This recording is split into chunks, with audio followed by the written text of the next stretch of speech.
Hi there. For story time today, we're going to read a short story from L. Frank Baum from his collection of American fairy tales written in the mid-1800s. Frank Baum wrote Frankenstein, I believe, or no, Wizard of Oz. So, yeah, he writes lots of good stuff. Let's jump over there and we'll get started. It's called The King of the Polar Bears. The king of the polar bears lived among the icebergs in the far north country. He was old and monstrous big. He was wise and friendly to all who knew him. His body was thickly covered with long white hair that glistened like silver under the rays of the midnight sun. His claws were strong and sharp, that he might walk safely over the smooth ice or grasp and tear the fishes and seals upon which he fed. The seals were afraid when he drew near and tried to avoid him, but the gulls, both white and gray, loved him because he left the remnants of his feast for them to devour. Often his subjects, the polar bears, came to him for advice when ill or in trouble, but they wisely kept away from his hunting grounds lest they might interfere with his sport and arouse his anger. The wolves, who sometimes came as far north as the icebergs, whispered among themselves that the king of the polar bears was either a magician or under the protection of a powerful fairy, for no earthly thing seemed to be able to harm him. He never failed to secure plenty of food, and he grew bigger and stronger day by day, year by year. Yet the time came when this monarch of the north met man, and his wisdom failed him.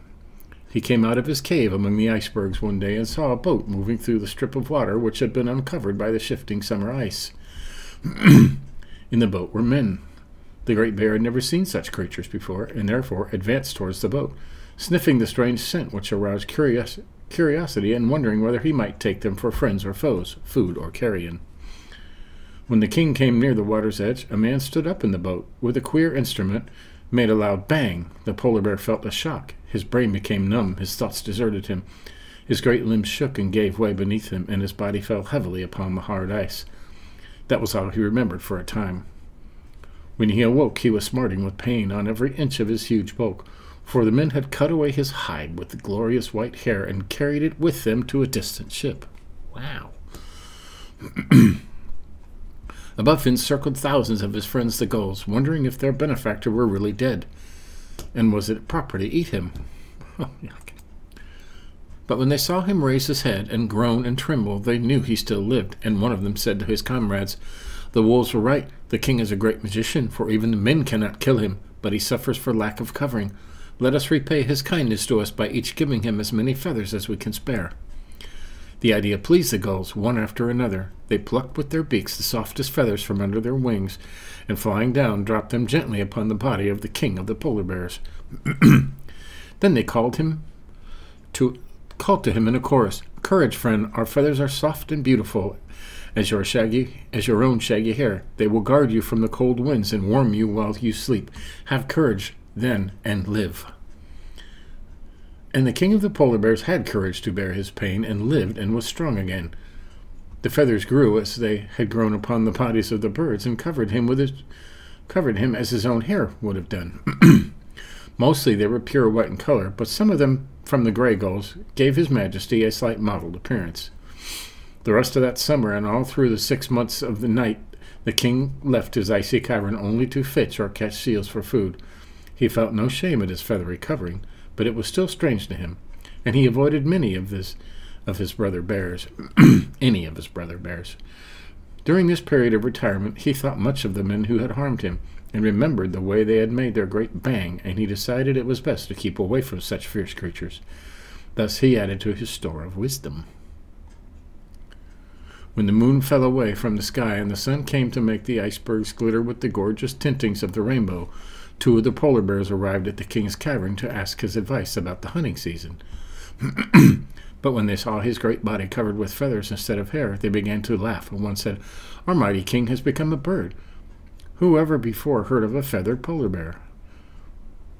Then the king gave way to wrath. He advanced upon them with deep growls and stately tread, and with one blow of his monstrous paw stretched the mocker lifeless at his feet. Well, the other ran away to his fellows and carried the news of the king's strange appearance. The result was a meeting of all the polar bears upon a broad field of ice, where they talked gravely of the remarkable change that had come upon their monarch. "He is, in reality, no longer a bear," said one, "nor can he justly be called a bird. but he is half bird and half bear, and so unfitted to remain our king." "Then who shall take his place?" asked another. "He who can fight the bird-bear and overcome him," answered the aged member of the group. "Only the strongest is fit to rule our race." There was silence for a time, but at length the great bear moved to the front and said, "I will fight him, I, Wolf, the strongest of our race, and I will be king of the polar bears." The others nodded assent and dispatched a messenger to the king to say he must fight the great Wolf and master him or resign his sovereignty. "For a bear with feathers," added a messenger, "is no bear at all, and the king we obey must resemble one of us, the rest of us." "I wear feathers because it pleases me," growled the king, "and I am not a great magician, but I will fight nevertheless, and if Wolf masters me, he shall be a king in my stead." Then he visited his friends the gulls, who were even then feasting upon a dead bear, and told them of the coming battle. "I shall conquer," he said proudly, "yet my people are in the right, for only a hairy one like themselves can hope to command their obedience." The queen gull said, "I met an eagle yesterday, which had made an escape from big city of men, and the eagle told me he had seen a monstrous polar bear skin thrown over the back of a carriage and rolled along the street. That skin must have been yours. O king, if you wish, I will send 100 of my gulls to the city to bring it back to you." "Let them go," the king said gruffly, and the 100 gulls were soon flying rapidly southward. For 3 days they flew straight as an arrow, until they came to the scattered houses, to villages, and to cities. Then their search began. The gulls were brave and cunning and wise. Upon the 4th day they reached a great metropolis and hovered over the streets until the carriage rolled along with the great white bear robes thrown over the back seat. Then the birds swooped down, the whole 100 of them, then seizing the skin in their beaks, flew quickly away. They were late. The king's great battle was upon the 7th day, and they must fly swiftly to reach the polar bear's region by that time. Meanwhile, the bird bear was preparing for his fight. He sharpened his claws in the small crevices of the ice. He caught a seal and tested his big yellow teeth by crunching its bones between them. And the queen gull set her man to pluming the king's bear's feathers until they lay smoothly upon his body. But every day they cast anxious glances to the southern sky, watching for the 100 gulls to bring back the king's own skin. The 7th day came, and all the polar bears of that region gathered around the king's cavern. Among them was Wolf, strong and confident of his success.